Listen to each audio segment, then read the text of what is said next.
Sheetal ji, gas what, बधाई हो, divorce final हो गया है और एलिमनी में आपको 50 लाख रुपए मिले हैं और साथ में सेटलमेंट में एक बंगलो और एक कार भी।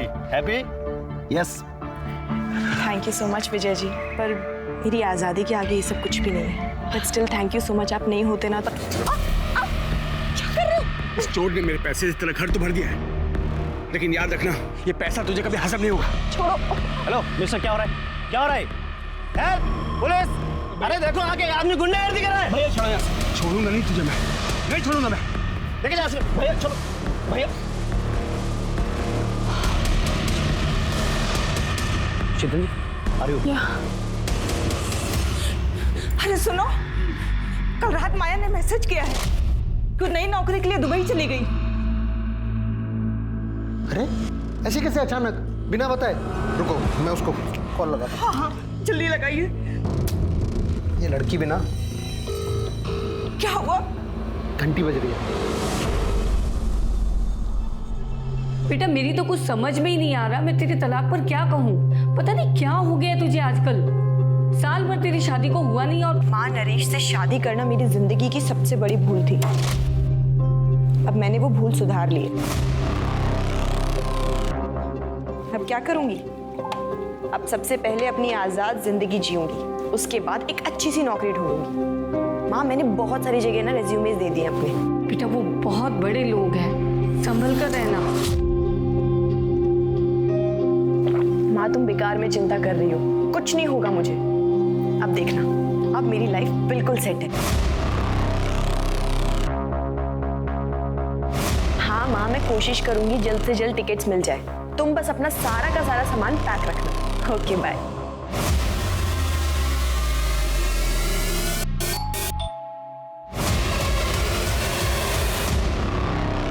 आपका पार्सल है। नहीं, पर मैंने कोई पार्सल मंगवाया ही नहीं है। आप शीतल लादा है ना? हाँ। तो फिर आपका ये, पकड़िए इसको। अरे पर मैंने कोई पार्सल मंगाया ही नहीं है, तो मैं कैसे लूँ इसे? मेरे पास इतना टाइम नहीं है, पकड़िए इसको।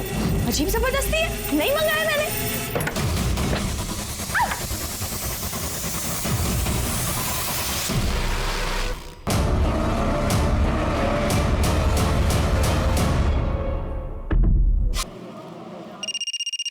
हेलो,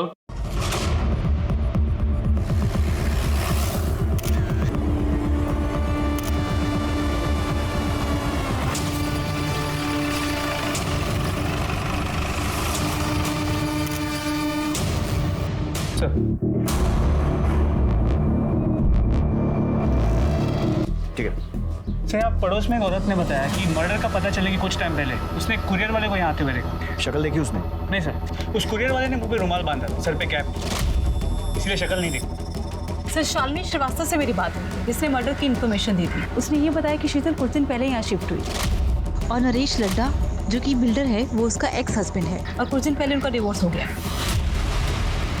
ठीक है, बॉडी पोस्टमार्टम के लिए भेजो। सर, हम नरेश से मिलकर आते हैं। 1 महीने पहले आपका और शीतल का डाइवोर्स हुआ। सेटलमेंट में उसने इतना बड़ा घर लिया, पैसे भी लिए होंगे, मार्केट में आपकी रेपुटेशन खराब हुई वो अलग। अब आप ही बताइए, ये वजह कम है आप पर शक करने के लिए कि आपने ही शीतल को मारा है या फिर मरवाया? देखिए, मेरा जो नुकसान होना था हो चुका। उसका मर्डर करवाने से मुझे क्या मिलेगा? और वैसे भी डिवोर्स मैंने नहीं, उसने मांगा था मुझसे, और वो भी तब जब हम उसका बर्थडे सेलिब्रेट कर रहे थे। तुम्हें क्या चाहिए? डाइवोर्स। उसने मांगा और आपने दे दिया? हम थक चुके थे इसके टॉर्चर से, और मुझे पता चल गया था कि वो मुझसे नहीं, मेरे पैसों को चाहती थी। उसका मर्डर का सुन के बुरा तो लगा, लेकिन उससे ज्यादा मुझे सुकून भी मिला है कि अब वो हमें परेशान तो नहीं कर पाएगी। वरना जब से शादी करके आई थी तब से हमें सिर्फ और सिर्फ दुख दिया सर, और कुछ नहीं। भाभी, दाल में पानी थोड़ा ज्यादा नहीं हो गया? भाभी सुनो ना, मैं ना घास फूस खा के बोर हो चुका हूँ, तो डिनर में चिकन मटन कुछ बना देना प्लीज। भाभी ये रोटी थोड़ी कच्ची है। अरे शीतल, तुमने कुक को क्यों निकाल दिया? वो ठीक ठाक खाना बना रहा था। क्यों? खाना ठीक नहीं बना रही हूँ मैं? हाँ, और सब्जी खाने में क्या प्रॉब्लम? अपने स्वाद के लिए जरूरी है किसी की जान ली जाए? हाँ, मेरा मतलब है शीतल कि हम कुक अफोर्ड कर सकते हैं, और तुम लड़ा खानदान की बहू हो, तुम्हें किचन में काम करने की क्या जरूरत है? तुम नई नई आई हो, एंजॉय करो बस। आपको खाने से प्रॉब्लम थी ना, आप मुझे अकेले में जाकर बोल सकते थे। ऐसे अपने भाई बहन के सामने मेरी बेइज्जती करने की कोई जरूरत नहीं थी, समझे आप? भाभी आप गलत समझ रहे बिल्कुल ठीक समझ रही हूँ मैं।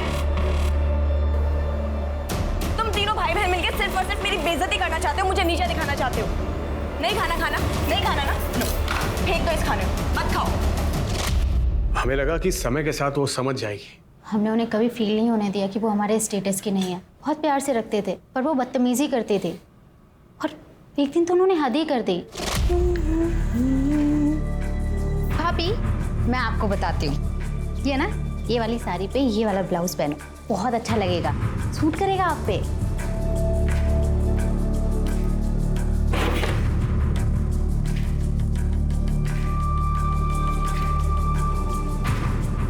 भाभी क्या कर रही हो आप? काट क्यों रही हो? तेरे छूने के बाद में अब मैं इसका पोछा भी नहीं बना सकती। और रही बात फैशन की, तो वो मुझे तेरी जैसी बहन जी से सीखने की कोई जरूरत नहीं है, जिसके पास पैसा तो बहुत है पर ओढ़ने पहनने की जरा सी अकल नहीं। आप लोग इतनी शराफत दिखा रहे थे और वो बदतमीजियां करती जा रही थी, क्यों? शायद उनकी नज़र सिर्फ हमारे पैसों पर थे, वरना वो प्रीतम से ऐसी बात नहीं करते। सर को बताओ ना, सर को बताओ। क्या हुआ? भैया वो कुछ महीने पहले की बात है। भैया काम से बाहर गए हुए थे और शीतल भाभी मेरे रूम में आई। जी भाभी, क्या कहा हमें बताइए। कुछ नहीं, वो मैं बोर हो रही थी तो मैंने सोचा तुम्हारे पास आके थोड़ा टाइम पास कर लूं। क्या कर रहे हो तुम? वाओ, कितना सुंदर कॉम्प्लेक्स है। काश ऐसे ही कॉम्प्लेक्स मेरा भी होता। वैसे हो सकता है अगर तुम चाहो तो। हाँ भाभी, मैं भैया से बात करूँगा। नहीं, भैया को बीच में लाने वाली कौन सी बात है? अगर ये हम दोनों के बीच में हो सकता है तो।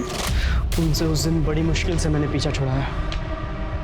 भैया को बताने से डर लगा, इसलिए मैंने दीपा से शेयर किया। वो ये सब चाल चला करती थी।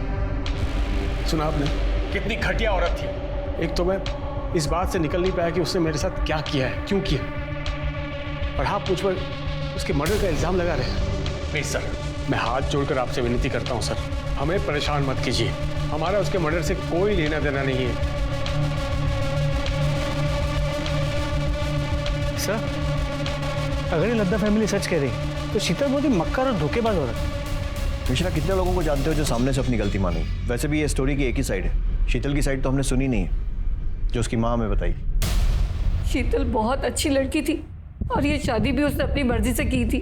सब कुछ ठीक चल रहा था। मेरी समझ में आज तक ये बात नहीं आई कि उसने डिवोर्स क्यों ले लिया। क्यों ले लिया मतलब? उसने आपको नहीं बताया था? कहाँ बताया, कहाँ मिली वो मुझसे।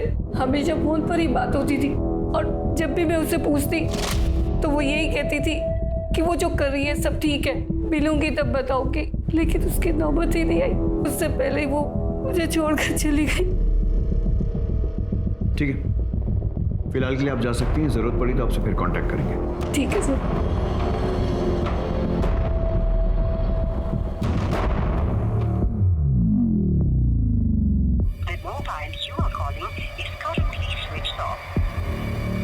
क्या हुआ?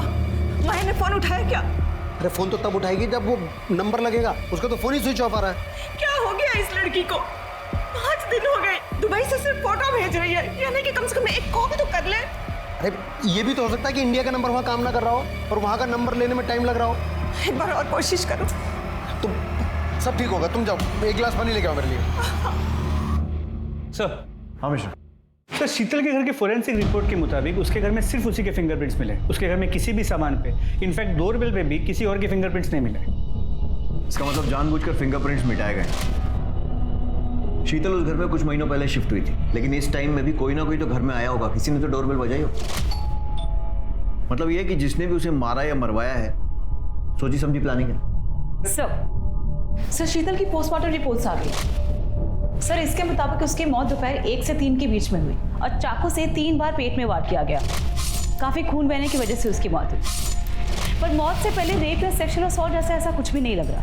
मतलब पीएम रिपोर्ट से भी कोई खास हेल्प नहीं है? नथिंग। सर, मैंने शीतल की बैकग्राउंड भी चेक की है। शादी से पहले या तलाक के बाद उसका कोई भी अफेयर वगैरह भी नहीं था। शीतल का एक्स हस्बैंड नरेश लड्डा और उसके भाई बहन, उनके कॉल रिकॉर्ड्स और मोबाइल लोकेशन? सर, अब तक नहीं आई, पर जल्दी आ जाएंगे। जल्दी आइए सर।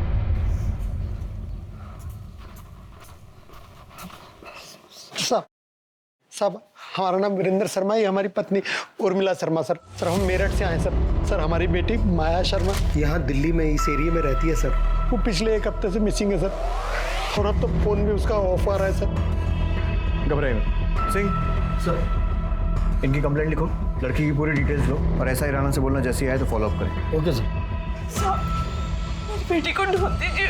आप फिक्र मत कीजिए, आप अपनी कंप्लेंट लिखवाइए, हम जल्द से जल्द उसे ढूंढने की कोशिश करें। सर ये नरेश और उसके भाई बहन तीनों बहुत कमीने हैं, और मैं एक बात दावे से कह सकता हूँ कि शीतल के मर्डर में इन्हीं तीनों का हाथ है। क्योंकि सर जिस दिन हम लोग केस जीते थे और नरेश को शीतल को घर, गाड़ी, बंगला सब देना पड़ा था, उस दिन नरेश ने शीतल को मेरे सामने ही धमकी दी। ये पैसा तुझे कभी हजम नहीं होगा, छोड़ूंगा नहीं तुझे, मैं नहीं छोड़ूंगा मैं। लेकिन नरेश का तो कहना है कि डिवोर्स उसने नहीं बल्कि शीतल ने मांगा था। हाँ सर, मांगा था, क्योंकि इन तीनों भाई बहन ने मिलकर शीतल का जीना हराम कर रखा था। सर उसे इतना मजबूर कर दिया, क्या करती बेचारी को। वकील उसे फैमिली कोर्ट में पति पत्नी के झगड़े सुनते आ रहा हूँ, मगर शीतल के केस को सुनकर मेरी भी रूह कांप गई थी। शादी होते ही नरेश ने सभी नौकरों को काम से निकाल दिया। इतने बड़े घर का झाड़ू पोछा, साफ सफाई, खाना बनाना सब अकेली मैं ही करती थी। पर इतना भी काफी नहीं है उसके लिए। रोज मुझे परेशान करने के नए नए तरीके निकाल लेता है। और फिर एक दिन ये क्या है? दाल है या पानी है? ये एक तो रोज रोज ये घास फूस खा के ना बोर हो चुका हूँ। अरे कुछ और नहीं बना सकते क्या? चिकन मटन कुछ? भाभी ये रोटी भी कच्ची है। मायके से तुम कुछ सीख के नहीं आई हो क्या? माँ ने कुछ सिखाया नहीं तुम्हें? क्यों मैं खाना ठीक नहीं बना रही हूँ क्या? ये बनाया तुमने खाना? हाँ? और सब्जी खाने में क्या प्रॉब्लम है? जरूरी है अपने स्वाद के लिए किसी की जान ली जाए? आपको मेरे हाथ का खाना अच्छा नहीं लग रहा था तो आप मुझे अकेले में बोल देते। इसे अपने भाई बहन के सामने मेरी बेइज्जती करने की क्या जरूरत थी? क्या बकवास कर रही हो? क्या मतलब भाई बहन? मैं सही तो बोल रही हूँ। आप तीनों भाई बहन जब देखो मुझे नीचा दिखाने की कोशिश करते हो, मेरी बेइज्जती करते रहते हो। चुप कर। आइंदा जबान लड़ाई ना, जबान खींच लूंगा मैं। निकल।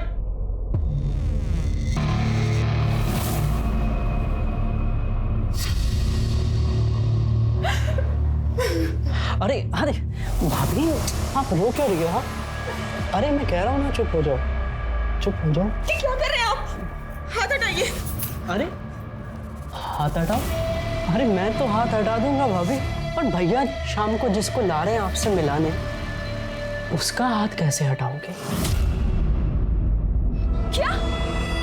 नरेश तुम अपना काम निकलवाने के लिए मुझे किसी ऑफिसर के साथ सोने के लिए बोल रहे हो? नरेश बीवी हूं मैं तुम्हारी। चिल्ला मत। तुझे क्या लगा रे? मुझ जैसे बिल्डर ने तुझ जैसे गरीब से शादी बिहार में पागल होकर की है? तेरे पास ये शक्ल ये फिगर नहीं होती ना, तुझ जैसे को मैं घास भी नहीं डालता। अच्छा चल ठीक है, सुन, ज़्यादा नाटक मत कर, जल्दी से तैयार हो जा। और सिर्फ आज याद रखना, मुझे उसे सिर्फ खुश करना है ताकि वो 50 करोड़ का कॉन्ट्रैक्ट मुझे दे दे। और कुछ नहीं, समझिए, सिंपल है। नहीं, मैं ऐसा कुछ भी नहीं करने वाली। क्या बोली तू? क्या बोली? भैया क्या कर रही हो? क्या चाहते हो? ऑफिसर का मूड खराब हो जाए इसकी सूजी हुई शक्ल को देख के, और कॉन्ट्रैक्ट हमारे हाथ से निकल जाए? समझा इसको, जल्दी से तैयार हो जाए, नहीं तो जान से जाएगी।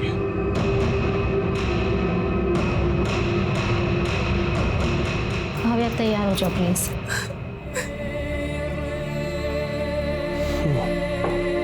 पियो पियो ना मेरी जान, अरे पियो ना।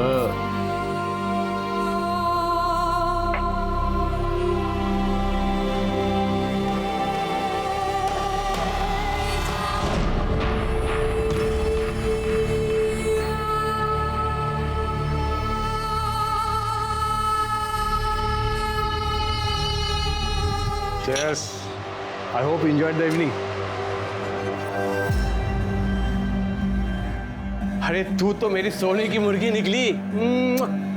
देखना ये मुर्गी हमें 1 नंबर बनाएगी, 1 नंबर। एक भी कॉन्ट्रैक्ट मैं किसी और के हाथ लगने नहीं दूंगा। जब तक तू है तब तक हम हैं। नरेश रोज रोज नए नए आदमियों को पकड़ के ले आता है। पति नहीं दलाल बन चुका है वो। मैंने समझाने की कितनी कोशिश की पर सुनने को तैयार ही नहीं। फिर मैंने सोचा कि अगर हमें बच्चा हो जाए तो शायद वो बदल जाए। क्या बच्चा? तेरा दिमाग खराब हो गया क्या? नरेश हमारी शादी को 8 महीने हो गए। अब तो माँ भी बच्चे को लेकर पूछने लगी है। अरे भाड़ में जाए तेरी माँ। बच्चा पैदा करके तेरा फिगर नहीं खराब करना है, मुझे बच्चा नहीं पैसा चाहिए, बिजनेस आगे बढ़ाना है, समझी? पर नरेश मेरी चुप कर, आगे इस बारे में कुछ बात नहीं होगी। चल साइड हट। कुछ सोचो सेठ, नहीं तो धंधा चौपट हो जाएगा। वो पुलिस वाला पैसे से भी नहीं मानेगा।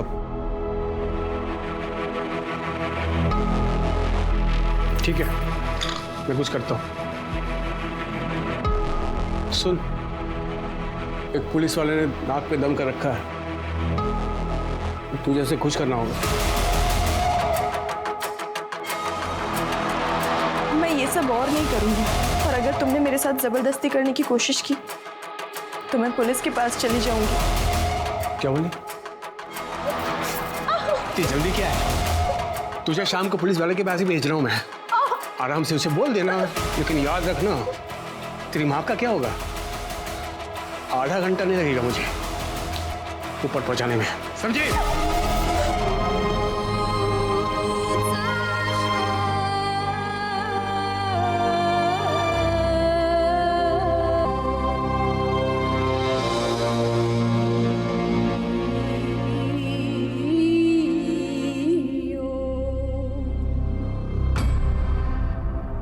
आप प्लीज मुझे जाने दीजिए, मैं ये सब अपनी मर्जी से नहीं करती हूँ। मेरा पति जबरदस्ती मुझसे करवाता है अपने बिजनेस के चक्कर में। आप पुलिस वाले हो ना, आप मेरी मजबूरी समझिए और प्लीज मेरी मदद कीजिए।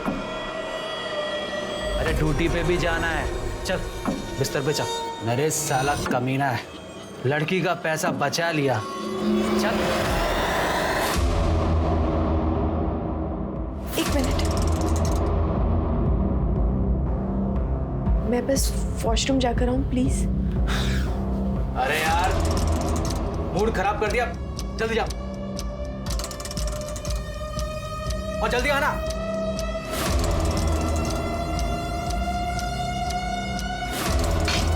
रुक। शीतल ने उस पुलिस वाले के साथ की बातचीत की रिकॉर्डिंग कर ली थी और घर जाकर के नरेश को सुना दिया, जिसमें पुलिस वाला खुद मान रहा था कि नरेश शीतल को मजबूर करता था दूसरों के साथ सोने के लिए। वो रिकॉर्डिंग सुनकर नरेश ने क्या किया?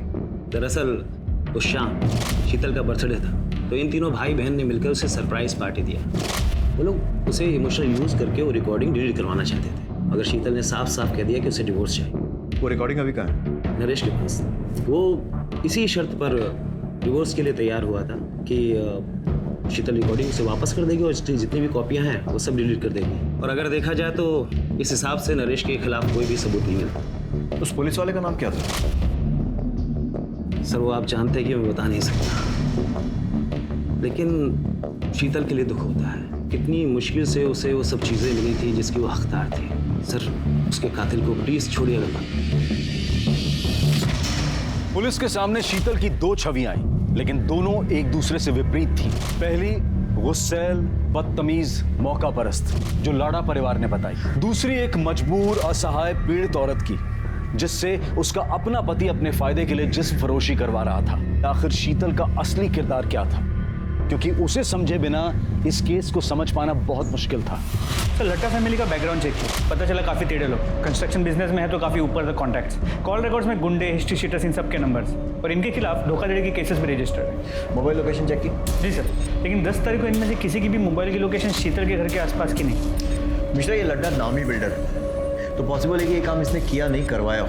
इसके लिए इसमें जितने भी गुंडे और हिस्ट्री शीटर है ना, उनको राउंड अप करते हैं, वो बताएंगे कुछ। इंस्पेक्टर, अब प्लीज उस घटिया औरत के लिए हमें परेशान मत कीजिए। उसे हमने नहीं, उसी के किसी यार ने मारा होगा, जिसके लिए उसने मुझसे डिवोर्स लिया था। वो एक नंबर की झूठी, मक्कार और कैरेक्टरलेस औरत थी। वैसे हमारी इंक्वायरी में आपका कैरेक्टर भी कुछ ऐसे ही आ रहा है, और अगर वो इतनी बुरी थी तो फिर घर, गाड़ी, पैसा ये सब देकर सेटलमेंट क्यों करना पड़ा? कोर्ट में प्रूव क्यों नहीं कर पाए? एक्चुअली वो मुझे ब्लैकमेल कर रही थी, एक ऐसी चीज को लेकर जिसे मैं कभी बाहर नहीं आने दे सकता था। और वो चीज उस पुलिस वाले की रिकॉर्डिंग थी जिसके साथ सोने के लिए आपने उसे भेजा था। किस रिकॉर्डिंग की बात कर रहे हैं? मैं तो ये फोटो की बात कर रहा हूँ। पता नहीं ये फोटो शीतल के पास कैसे आई और उसने अपने वकील को दे दिया। कहाँ से आई मतलब? आपका कहने का मतलब है कि फोटो फेक है? Did I say that? No, did I say that? Fake है। हाँ, ये सच है कि मैं इस लड़की के साथ सोया था, लेकिन ये फोटो किसने कब खींची और शीतल के पास कैसे आई मुझे नहीं पता। कौन है लड़की? I don't know. मैं एक कॉन्फ्रेंस मीटिंग में गया था, उसके बाद वो लड़की मुझे मिली और वहीं थोड़ी बहुत कुछ बातचीत हुई। उसके बाद उसने मुझे रूम में इन्वाइट किया।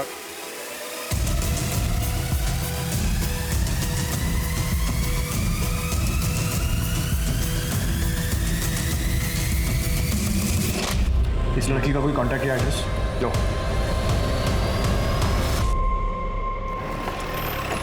नरेश की बात उनसे एक अलग ही एंगल है। मतलब शीतल का वकील उसे जितना शरीफ बताने की कोशिश कर रहा है, शायद वो ऐसी है नहीं।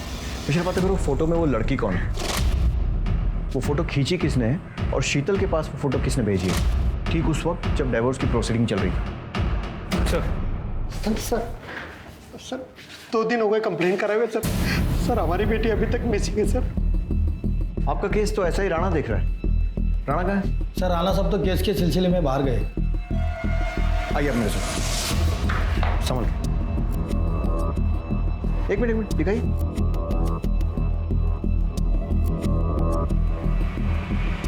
ये कौन है? यही तो हमारी बेटी माया शर्मा।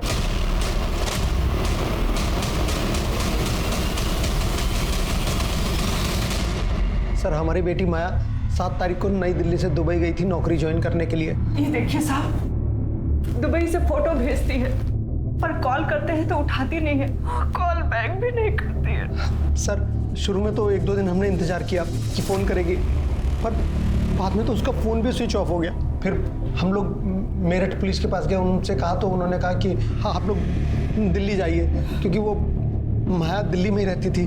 माया दिल्ली में क्या कर रही थी? सर मार्केटिंग में नौकरी करती थी सर। सब कुछ अच्छा खासा चल रहा था। उसने रहने के लिए घर ले लिया था और खर्चे के लिए हमें पैसे भेजती थी। मम्मी वो मैंने पैसे भिजवाए थे, आपने चेक किए ना? फिर अचानक 7 तारीख को उसका SMS आया कि उसने नौकरी छोड़ दी है, उसको दुबई में नई नौकरी मिली और इसलिए वो वहाँ जा रही है। जाने से पहले हमसे मिलकर भी नहीं गई।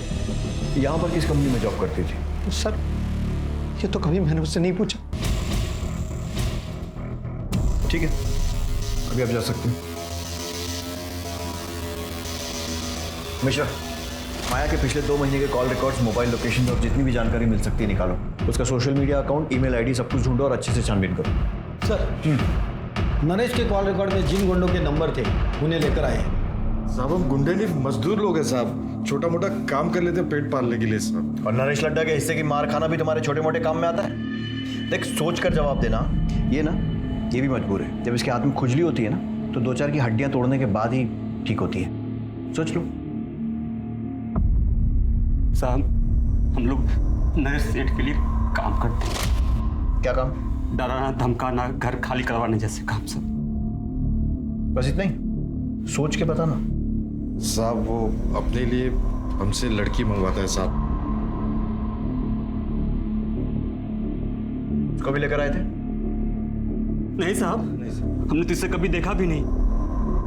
शीतल लड्डा अच्छी है, पसंद है? अच्छी लगी साहब।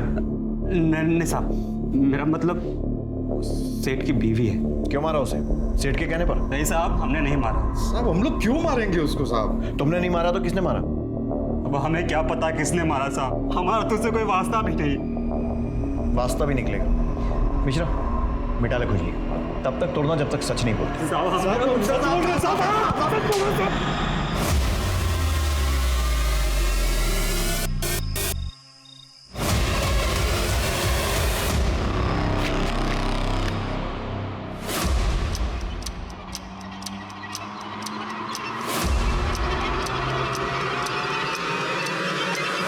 दोपहर 2 बजे की दुबई जाने की फ़्लाइट की टिकट निकाली थी और 7 तारीख की सुबह 10 बजे उसने ऑनलाइन चेक इन भी किया।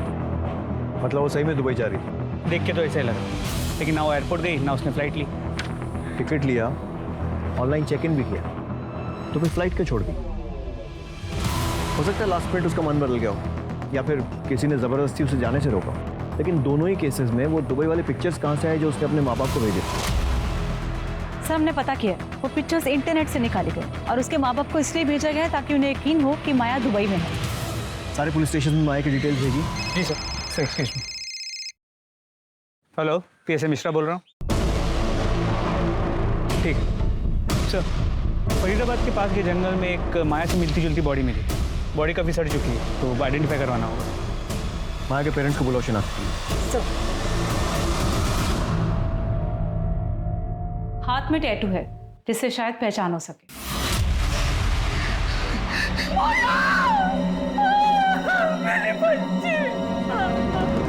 मम्मी देखो मैंने टैटू बनाया।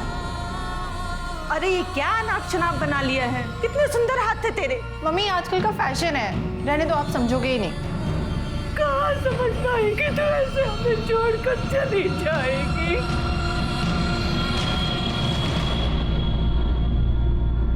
सर सूटकेस के अंदर या बॉडी के आसपास कोई सुराग नहीं मिला है। सर क्राइम ब्रांच ने यूसुफ नाम के ब्लैकमेलर को पकड़ा है। उसके फोन में शीतल के न्यूड पिक्चर्स मिले हैं।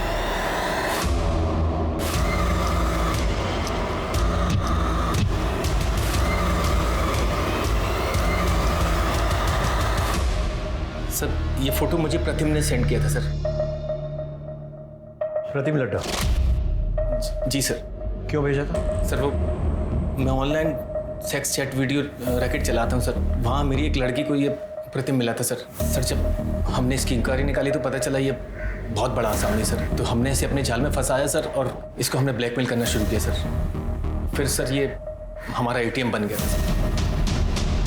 सर मैं यूसुफ को रेगुलरली पैसे दे रहा था, एक बार पैसे नहीं दे पाया तो उसने बोला कि घर में किसी फीमेल की न्यूड पिक्चर सेंड करना, तो इसलिए मैंने एक बार शीतल भाभी की फ़ोटो खींची चुपके से। वो गमछा मैं जानबूझकर अपने साथ ले गया। मुझे लगा अगर भाभी ने मुझे देख लिया तो उनको लगे कि रघु था। एक ही फोटो भेजी थी और भी भेजी थी? सर एक और भेजी थी। अब जो पूछ रहा हूं ना उसका बिना पिटे सच सच जवाब देना। नरेश अपने बिजनेस के लिए और कॉन्ट्रैक्ट के लिए शीतल को दूसरे मर्दों के साथ सोने के लिए मजबूर करता था। शीतल भाभी अच्छी बहू थी, पर नरेश भाई ने कभी उनकी कदर नहीं करी। अपने फायदे के लिए उन्हें कितने लोगों के साथ सोने के लिए मजबूर करते थे। हमें पता था सर ये गलत है, पर उनकी हाँ में हाँ मिलानी पड़ती थी क्योंकि हम उन पे फाइनेंशियली डिपेंडेंट थे। मिश्रा, शीतल जैसी सीधी सादी लड़की बेचारी इस नरेश लड्डा जैसे घटिया आदमी के चंगुल में फंस गई और वो कमीना अभी भी खुला घूम रहा है। इसके ऊपर प्रोस्टिट्यूशन का केस बनाओ। इस नरेश लड्डा को इसके किए की सजा मिलनी चाहिए। जी सर। शीतल की केस में तो हम आगे बढ़ रहे हैं, प्रोग्रेस भी हो रही है, लेकिन माया के केस में ना तो कोई ढंग का सस्पेक्ट मिल रहा है और ना ही कोई मोटिव मिल रहा है। सर क्या ये हो सकता है कि ये दोनों केसेस कनेक्टेड हो सकता है। सर माया का फोन 9 तारीख को स्विच ऑफ हुआ। माया के कॉल रिकॉर्ड्स में 2 नंबर में, एक किसी अनिल नाम की फोटोग्राफर का है जिसकी पुरानी दिल्ली में फोटो स्टूडियो, और दूसरा नंबर फेक आईडी पे लिया गया जिसके साथ माया की अक्सर लंबी बातें हुआ करती। और सर वो नंबर 9 तारीख से स्विच ऑफ, अब तक ऑन नहीं हुआ। सर माया ने अपने कार्ड से 6 मार्च को एरोसिटी में एक होटल भी बुक किया था और सर उसने अपने लैंडलॉर्ड को पूरे रेंट के पैसे देके वो रूम छोड़ दिया था, पर उसके लैंडलॉर्ड को उसके दुबई जाने की बात बिल्कुल पता नहीं। मतलब उसने दुबई का टिकट बुक कराया था, अपना रूम छोड़ा था, लेकिन शायद वो दुबई गई नहीं। जी सर। सबसे पहले तो इस फोटोग्राफर को उठाओ, पता करते हैं माया और इसका क्या कनेक्शन। और दूसरा ये फेक नंबर, उसकी जो भी इंफॉर्मेशन मिल सकती है, कहाँ से इशू हुआ, प्रीपेड है, पोस्टपेड है, सब कुछ पता करो। सर आखिरकार माया की पोस्टमार्टम रिपोर्ट से पता चला कि माया को नींद की दवा दी गई थी और मौत गला दबाने की वजह से 7 तारीख की दोपहर को लगभग 12 से 3 के बीच हुई। जिस दिन माया दुबई जाने वाली थी, क्या कोई ऐसा था जो उसे दुबई नहीं जाने देना चाहता था? क्या कोई ऐसा जिसके राज माया के पास थे? बताता हूँ सर। नरेश और माया की फोटो मैंने माया के कहने पे खींची थी और भी बहुत सारे लोगों के साथ उनकी फोटो मैंने खींची थी। जिसके साथ जैसी भी तस्वीरें खींची है ना, सब पुलिस स्टेशन में जमा कर। एक बात बता, ये काम माया खुद करती थी या किसी के कहने पर? खुद ही करती थी साहब, खुद ही कॉल करती थी, खुद ही सारी डीलिंग करती थी। और पेमेंट? पेमेंट कैश में होती थी, वो खुद ही करती थी। और कभी कभार महेश नाम का आदमी आता था, वो पेमेंट करने के बाद माया से मेरी बात करा देता था। माया के कॉल रिकॉर्ड्स में महेश को ढूंढो।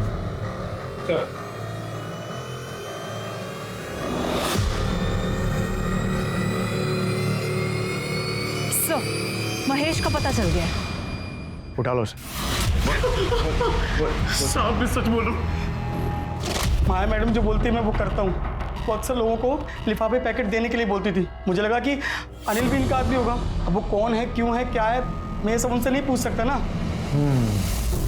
तू तो कुत्ते जैसा वफादार आदमी है ना, देख, माया का मर्डर हो गया है। अभी अगर मुंह नहीं खोलेगा ना तो लंबा अंदर जाएगा तू। तेरे फोन रिकॉर्ड्स, कॉल लोकेशन सब निकाल लिए हमने, जिससे क्लियर है कि 6 तारीख को तू माया के होटल गया था और बाद में भी होटल के आसपास ही था, और अगले दिन होटल से एयरपोर्ट की तरफ भी गया था जब माया दुबई जाने के लिए एयरपोर्ट निकली थी। साहब मुझे क्यों फंसा रहे हो? मैं तो जो साहब बोलते थे वो करता था। तो मैं भी तो वही पूछ रहा हूँ ना, क्या किया तूने? 6 मार्च की शाम को माया मैडम को होटल पर ड्रॉप किया था। तो जब माया को ड्रॉप किया था वो अकेली थी? हाँ सर। उसके साथ कोई सामान वगैरह था? नहीं साहब, खाली हाथ में पर्स था बस। फिर मैंने शाम को साहब को होटल ड्रॉप किया और गाड़ी वहीं छोड़ के अपने एक दोस्त के पास रहने चला गया।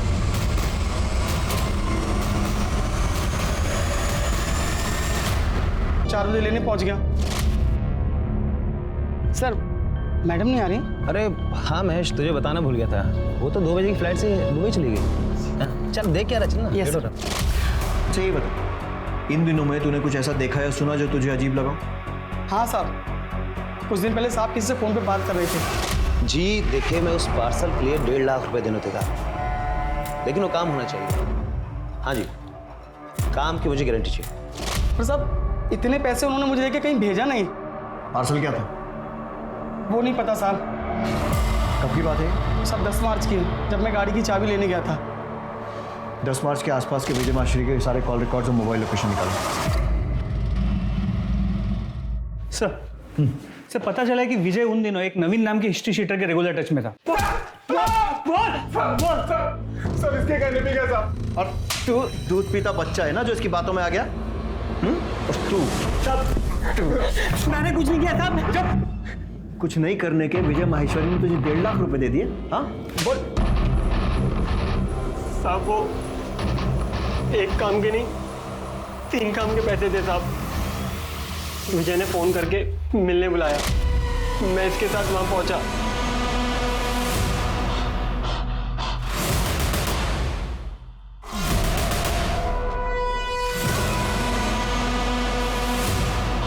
मर गई क्या? नींद की दवा देकर बेहोश किया, मारने का काम कर।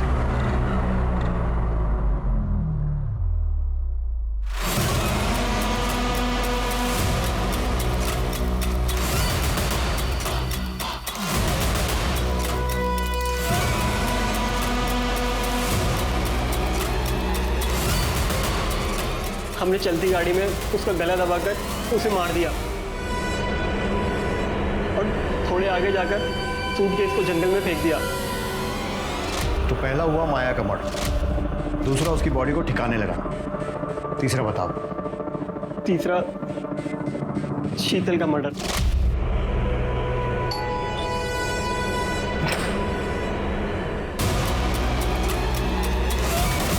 क्या?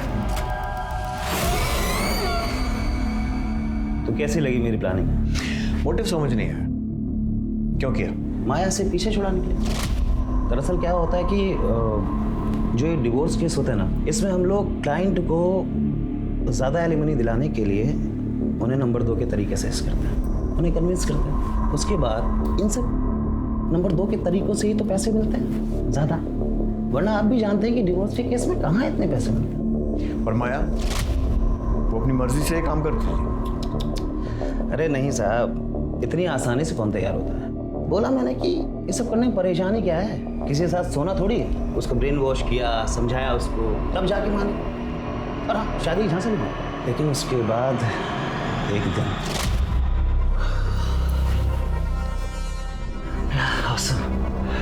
सिसिली तुम कमाल हो, एक बार और हो जाए। एक बार क्यों, 10 बार करेंगे। रियली? लेकिन उससे पहले तुम्हें मुझे अपनी फर्म में पार्टनर बनाना होगा, अपनी बीवी को डिवोर्स देना होगा और मुझसे शादी करनी होगी। ये क्या बकवास कर रही हो? मुझे देखकर या सुनकर लग रहा है कि मैं बकवास कर रही हूँ। शुरू में मुझे लगा कि भूल जाएगी, मगर नहीं साहब, वो तो पीछे पड़ के रहेगी। फिर मुझे लगा कि इसका कुछ ना कुछ तो इलाज करना पड़ेगा। तभी सडनली मुझे शीतल के केस से एक आइडिया मिला और मैंने डबल गेम खेला। मैंने माया को नरेश के पास ये कह के भेजा कि इस केस से ना हमें बहुत पैसे मिलने वाले और इतने पैसे कि हम उस पैसे से अपनी नई जिंदगी शुरू कर सकते। और उसके बाद मैंने अनिल से माया और नरेश की फोटो खिंचवा ली। और उन फोटो से मैंने शीतल को घर, पैसा, गाड़ी सब दिलवाया। इतना तो मैंने भी एक्सपेक्ट नहीं किया था, तो मैंने भी अपनी फीस बढ़ा दी, जिसकी वजह से मेरे और शीतल में झगड़ा हुआ और उसने मुझे पुलिस की धमकी तक दे डाली। फैमिली कोर्ट में नरेश ने शीतल को सबके सामने धमकी दी थी कि वो उसे छोड़ेगा। इसी बात का मैंने फ़ायदा उठाया और एक साथ दोनों को ख़त्म कर। मैंने माया की 7 तारीख की दुबई की फ़्लाइट बुक की, उसका ऑनलाइन बोर्डिंग पास निकाला, ताकि आप लोग जब छानबीन करें तो आप लोगों को माया के दुबई जाने वाली बात सच लगे। अगले दिन होटल से निकलते वक्त मैंने उसकी कॉफ़ी के कप में नींद की गोलियाँ डाल दी।